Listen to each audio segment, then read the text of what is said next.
పశ్చిమాసియాలో నెలకొన్న యుద్ధ వాతావరణం భారతీయ మద్యం పరిశ్రమను, ముఖ్యంగా బీర్ తయారీ రంగాన్ని తీవ్ర ఇబ్బందుల్లోకి నెట్టింది. ఇరాన్ ఉద్రిక్తతల కారణంగా సహజవాయు సరఫరాకి అంతరాయం కలగడంతో బీర్ సీసాలు అలాగే అల్యూమినియం క్యాన్ల తయారీ ఖర్చులు ఒక్కసారిగా పెరిగిపోయాయి. గత కొద్ది రోజుల్లోనే గ్లాస్ బాటిళ్ల ధరలు సుమారు 20% వరకు పెరగడమే కాకుండా ప్యాకేజింగ్ కోసం వాడే కార్టన్ల ధరలు కూడా రెట్టింపయ్యాయి.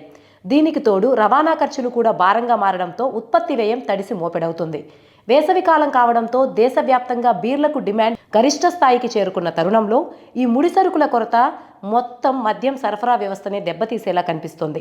ఈ పరిస్థితుల దృష్ట్యా పెరుగుతున్న ఉత్పత్తి భారంతో కుదేలవుతున్న బ్రూవరీస్ అసోసియేషన్ ఆఫ్ ఇండియా అలాగే ఇతర మద్యం కంపెనీలు ధరల పెంపు కోసం రాష్ట్ర ప్రభుత్వాలపై ఒత్తిడి తీసుకొస్తున్నాయి.